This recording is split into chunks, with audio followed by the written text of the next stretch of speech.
Alrighty. The Ring Fauvist duo is finally what we need to enable Ring Maestro Honglu and many other degenerate strategies.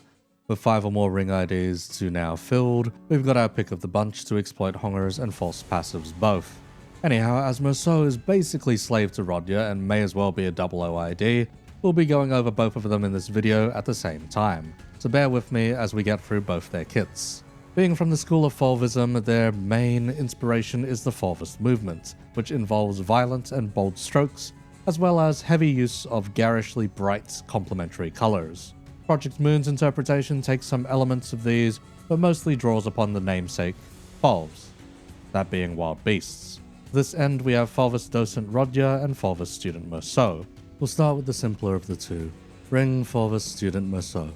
As a modern ID, we've got to start with the passives, those being not that many for once this season. Meursault's first passive is the Ring Fauvist Students. As the always on passive, it has 3 parts. First is the application of Mold Colored Rouge on all of his base skill hits. This counts as inflicting negative status. Every skill thus inflicts Mold Colored Rouge to at least the coin count before any extras from the skill itself.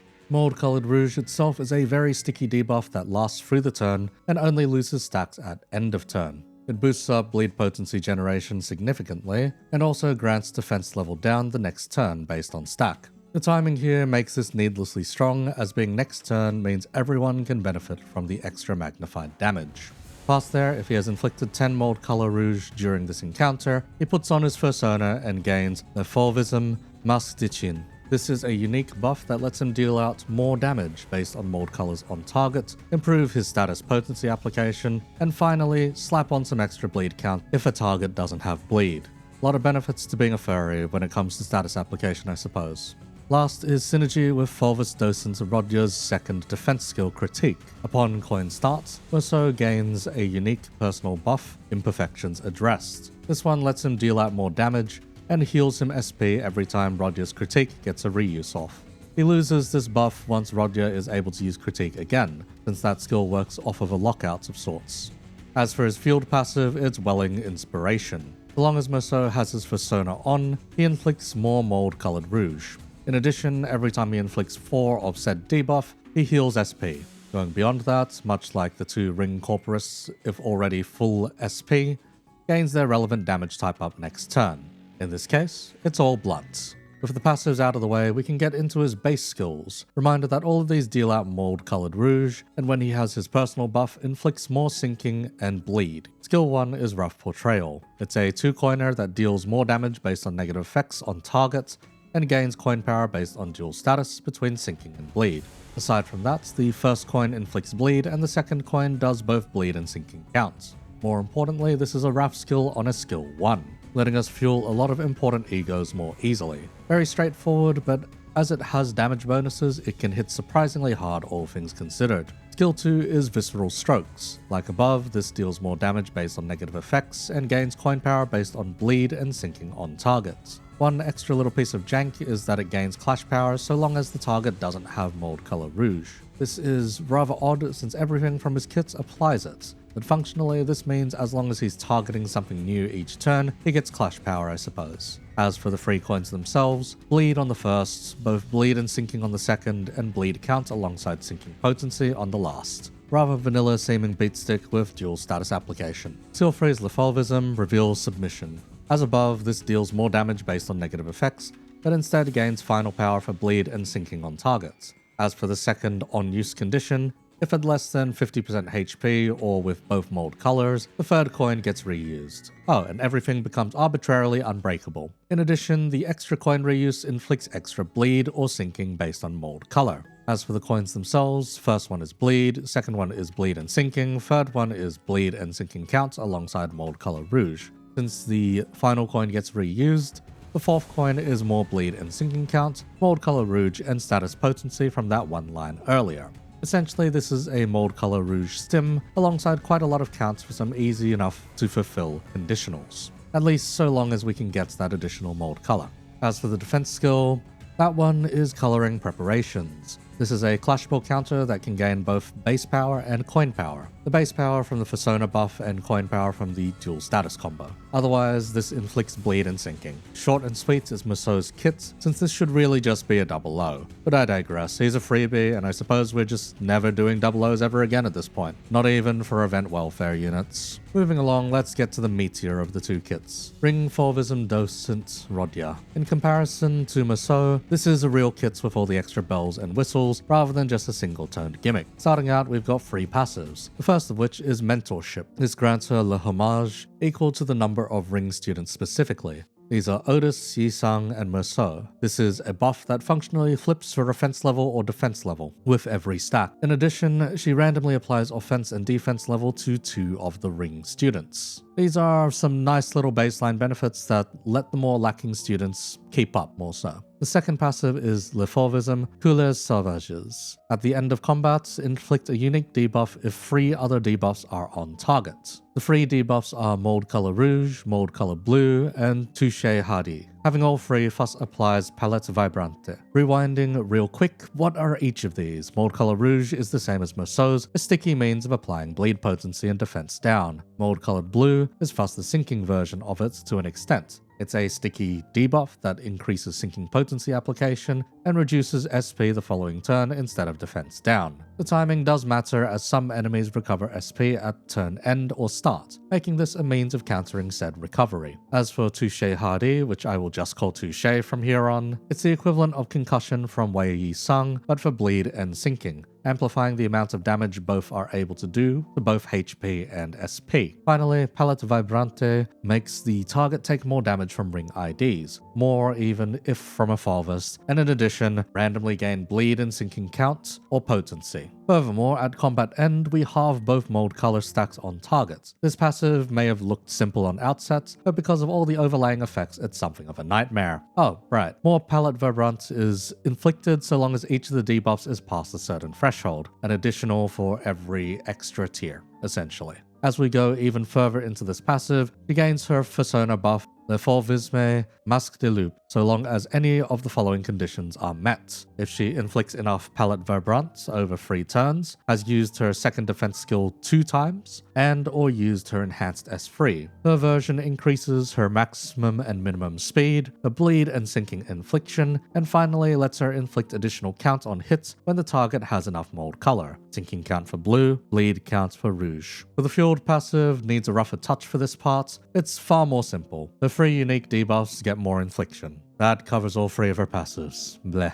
We can start looking to her base skills now. Skill 1. Vehement Overpainting. Much like Meursault, deals out extra damage based on negative effects, but the similarities end there. It deals out more damage if the target has Palette Vibrante, and gains clash power alongside final power based on bleed and sinking on target. Funky enough, it's a 1 coiner with a coin reuse on it, based on negative status effects. The 1 coin that's reused is pretty stacked, with bleed count, sinking potency, and mold color rouge. Do note, compared to Meursault, not all of her coins will apply mold color for free, but the application of it does eventually get boosted by her fueled passive. As a gloom skill, this does let us dip easier into a few egos, notably for some of the stronger tremor-related ones. Skill 2, Expression of Primary Colors, has similar conditions, but a few very unique ones alongside. Starting out, it's more damage for negative status effects and Palette Vibrante. This is followed up by more damage for types of mold color, and final power for the dual status. As for another on use, it's coin power for negative effects on target. That's a condition unique to this specific skill.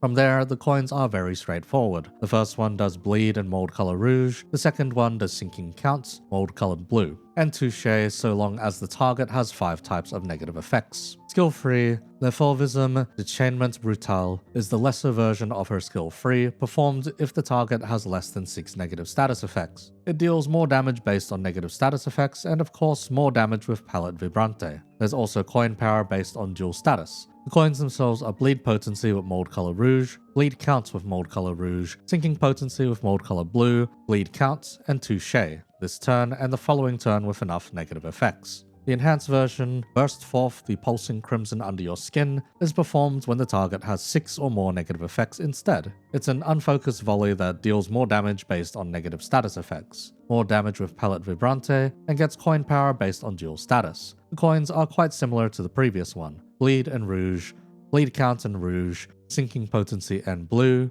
and finally bleed count and touche. But to all targets instead of just being another unfocused coin. Reminder that the first coin of an unfocused volley will always hit the original target before randomizing. In this case, the first and fourth coin are guaranteed to hit the main targets. Oh, right, all of the coins here are unbreakable. As for the defense skill, we've got 2 based on a buff called Reflection. This is a buff that prevents her from using critique and heals her SP at turn starts, while losing a stack at turn end. She gains Le Hommage the following turn, equal to the number of ring students on the field once this buff expires. Anyhow, if she has this buff, she uses Trimming the Medium. This is a clashable counter that deals more damage if the target has Palette Vibrante and gains final power based on dual status. The first coin inflicts bleed and mold color rouge, whereas the second coin deals sinking and mold color blue. Both coins inflict more of their color debuffs if the target doesn't already have said color. Now critique on the other hand, looks like Ring Sung's skill 2. So long as Rodion doesn't have reflection and the target has 3 or more types of negative effects, we use this skill instead. It is a 1-coiner with reuse properties much like Rules of the Backstreets and Yi Sung's S2. It deals more damage based on negative effects and more damage from Palette Vibrante, gains final power based on dual status, and clash power from negative effects. As for the coin being reused, it reuses for every 3 types of negative effect on the target up to twice. It inflicts bleed and sinking potency, and randomly selects between rouge and blue for mold color infliction. If the coin reuse is the 3rd coin, it will also inflict touche. At skill end, gains reflection. Essentially, this is Yi Sung's S2 on demand with some added benefits, notably damage conditionals and a lot of sticky status infliction. Unfortunately, it can't be spammed out every turn, but that leaves room for her other skills to be used. If we dip and weave this between usages of her skills 2 and 3, we can pretty much just eliminate the need to ever use her skill 1, though I'd still recommend using that skill 1, if only for the Gloom resources. With both these furries kits out of the way, I suppose we'll be needing to build a team around them. Since they're functionally attached to the hip to one another in order to make each other more consistent, we've only got 5 slots to consider today. Well, it would be 5 slots if we didn't already know what 3 of those slots are pretty much guaranteed to be. Ring factionalism is pretty much a must, but more uniquely, ring students are the priority here. Since sinking is far more difficult to incorporate without a full team, we'll instead be aiming for bleed and ring students as the main properties. That and this team is really only going to be super effective against a single target. To this end, let's throw in the first duo. We're of course talking about ring pointerless students Otis and Yi Sung. Otis is something of a consistency machine. Though she is a 00, it can offset her awful clashing through a different sinner later. Her main draws are consistent bleed application and her passive applying a random negative effect on turn start. Because of these, she can keep our main status consistent while allowing faster sinners to benefit from a random status effect added to the negative status effect pile. As a ring student, she also gains additional bonuses through Rodion, with her mentorship passive letting her baseline stats go up just a smidge. Aside from that, we can pass out a little haste and splash around damage boosts from negative effect conditionals as well, notably on her skill 3. In regards to egos, she isn't a high priority, but has a few more utility-oriented ones as required. Notably to Paphos Maphos if you need to push damage, Yasun Yara for the same, and Ebony Stem if it somehow gets there for some bind and rupture as required. Yi Sung, on the other hand, is only getting more and more power here. As a student, he too gets the benefits of mentorship alongside Otis and Meursault, allowing him to clash a little better. Since his fueled passive bumps his SP, and his offense level to boot, he actually gets shockingly good at clashing despite his age, especially on both his skill 2 and skill 3, both of which benefiting greatly from the increased offense level bumps. The additional sticky negative status effect in the form of mold colors, touche, and palette vibrante all come together to all but guarantee his coin reuses with those alone. Considering he only needs 3 status effects to guarantee his reuse on that skill 2, any of the above plus mainline statuses associated with them is already plenty in getting his engine rolling. In addition, since his whole kit lacks damage ups of any kind outside of that final coin of his S3, he is getting a lot of additional damage thrown his way. Essentially, this monster isn't done with his relevance yet, and has only gotten a monstrous upscale once more. This boogeyman will only continue to haunt Kim Ji-hoon's nightmares. Rather, I think he's given up on pushing the beast back now. In terms of egos, it's mostly Crow's Eye to look out for. While great Trichiliocosm would be nice to abuse, we don't have stable enough burn or sinking to truly make it shine. Moving along, we've got the House of Spiders. I'm actually going to take only one of them for this team, which may sound a bit odd, but it will open our options dramatically. The essential fella to field is Ring Maestro Hongers. This fella benefits most from having up to 5 ring members on the field in order to get his charge game plan rolling as early as possible, as well as drop an enhanced skill free on turn 4. So long as everyone is able to use a skill, he'll lose 7 viewing the tableau per turn, allowing him the fastest possible route to dropping his nuke. After doing so, he's healing all the ring members for 10 SP, and giving them somatic friction inspiring melody, for min-max speed, flash power, and additional damage. The pointless students will be the ones to benefit the most outside of say Fauvist, but nonetheless, everyone's getting baseline improvements as early as turn 4. Beyond that, he offers Corpus Theater, which stims up bleed, bind, and defense down. The skill 2's damage is also nothing to scoff at in functionally being a pseudo 5-coiner, of which in this composition is largely free. In terms of egos, we're only staring at 2 really, and they're fighting for the same slots, Roseate Desire and Cavernous Wailing. The former is a pretty nasty all-in-one debuff package that lowers defensive capabilities, whereas the latter is part of our backup damage plan in Tremor. As for the excuse to bring along Ring Faust instead, she does much of what the Nurse Father offers as well, but unfortunately doesn't come with team-wide buffs to the composition, nor a giant nuke on turn 4. Instead, she offers quite a few unique benefits in bleed count stability and tremor finishers, those of which, while nice, aren't essential. If anything, my own game plan is to shove her in the backline and abuse her support passive, a boosted bleed count application when hit while using a defense skill. If she's to ever hit the field though, it would ideally be before Hongers drops his enhanced skill free in order to make use of that doubled somatic friction inspiring melody. In terms of egos, I'd be looking mainly at her Everlasting, that of which would be a huge help in the backup Tremor plan, but not completely essential. Just really nice to have if at all possible. For the final 2 slots in the composition, there are indeed many options in order to make things particularly flexible. For my own sanity though, I'm only going to go over 2 combinations that come to mind. The first being the Kurokumo duo. Heathcliff and Ishmael both offer plenty of bleed potency stacking, but not quite as much count as we would otherwise like. We'll need to essentially guarantee a Sanguine Desire turn at some point in order to stabilize things, but otherwise they provide plenty of status application and a wide variety of negative status effects through their kits. Heathcliff is especially useful in dealing out extra attacks when allies are injured. You can play around this with false support passive the boot by letting an ally get hits while using a defense skill in order to stimulate the bleed count, followed up by Heathcliff slamming into them with either a skill 1 or rules of the backstreets, based on their HP. This results in an extra bleed stim virtually for free. The same can be said for anyone going against unbreakable coins and otherwise tanking or activating them in post. As for Ishmael, she more aggressively enables Heathcliff and pushes the game plan more towards Slash, favouring the House of Spiders IDs. You could make an argument to replace Otis with Faust just to benefit from all the outgoing Slash damage to boot through the cost of less stable potency until Faust is otherwise ramped up. In terms of egos, neither would be priority in this composition to make things work, aside from perhaps Heathcliff's Yasun Yara,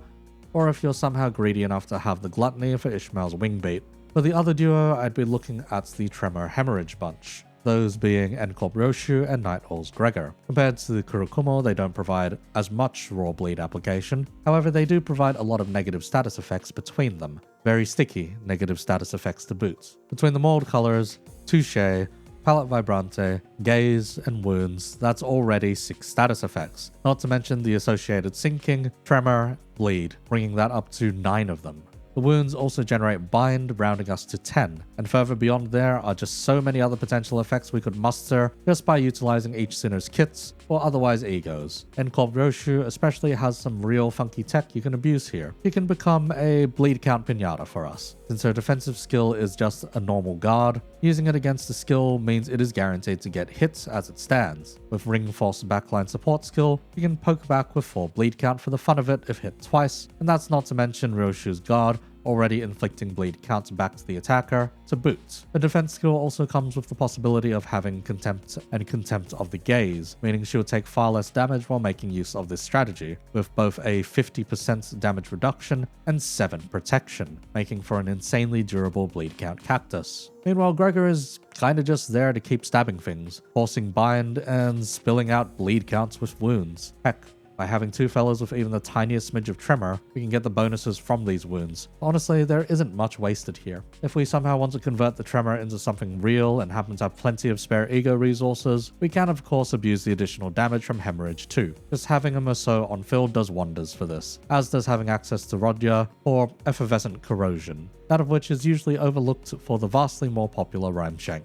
Anyhow, all that to say that these two are my main pick this time around for this negative status type hell composition. As for egos with these two, Gregor takes Unbrilliant Glory and Roshu prioritizes Forest for the Flames and Contempt Ore. Unbrilliant Glory is a nice to have when bailing out of a pinch, whereas Contempt Ore can turn Roshu's kit on even faster and let her be a cactus sooner. Forest for the Flames is just a slightly stickier fragile with some burn attached. If you'd like, including Red Eyes is also worthwhile just due to the sheer number of debuffs it can apply.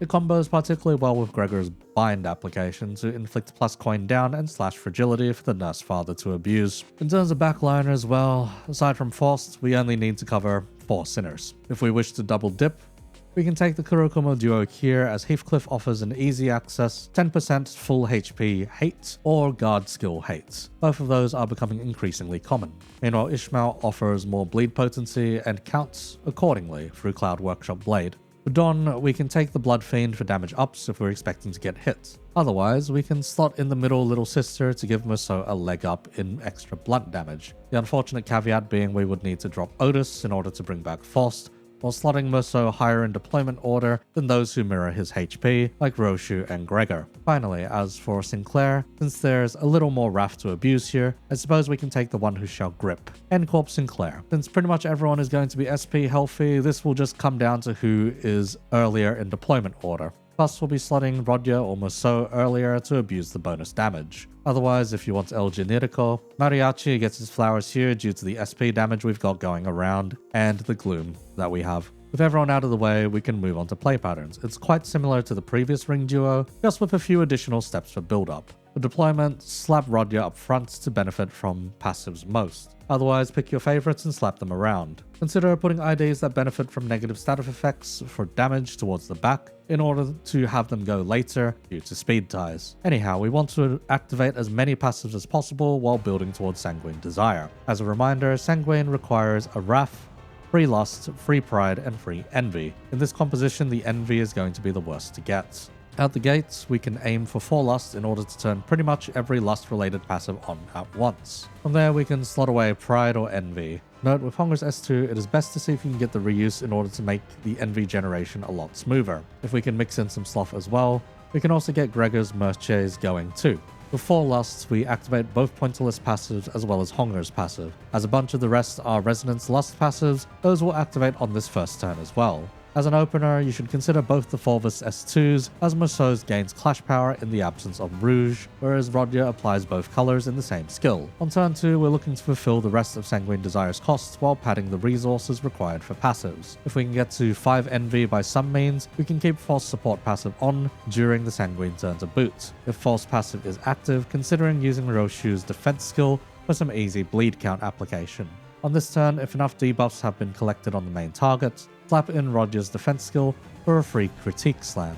On turn 3, we are going to want to let rip with as many bleed count inflicting skills as possible. These are skill 2 for both Pointillists, defense for Roshu as long as she can get hit, skill 2 for Hongers, skill 3-2 for the Night Owl, and skill 3 for Meursault. Rodion on this turn is on Sanguine Desire to let things rip. With any luck, Meursault should get his Persona buff next turn, so long as he gets his coin reuse from skill 3. Otherwise, he'll take an extra turn to get going. Turn 3 is pretty much cleanup at this stage. Hongers should have access to his skill 3-2 and can just slam it down now if required.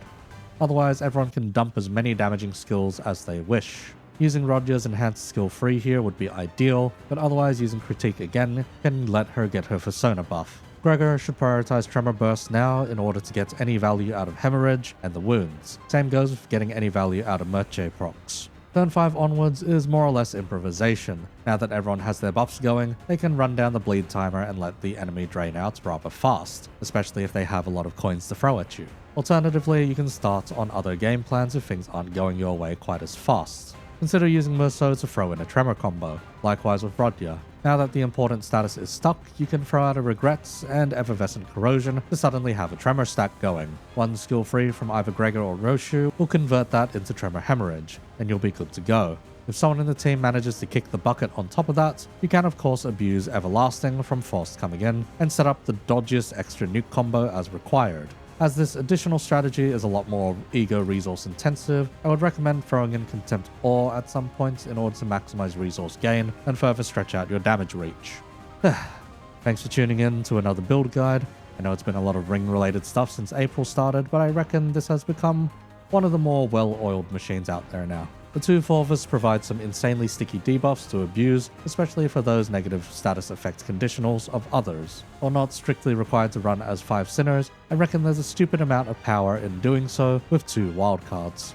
The flexibility offered by these 2 new IDs, as well as the turbo boosted status infliction, goes a long way for those that are more status brained out there. Congratulations, you now have the single strongest crayon on offer in the Bleed crayon. The ring is on top once again. Oh, and on a side note, Meursault finally has a usable syncing ID, I guess.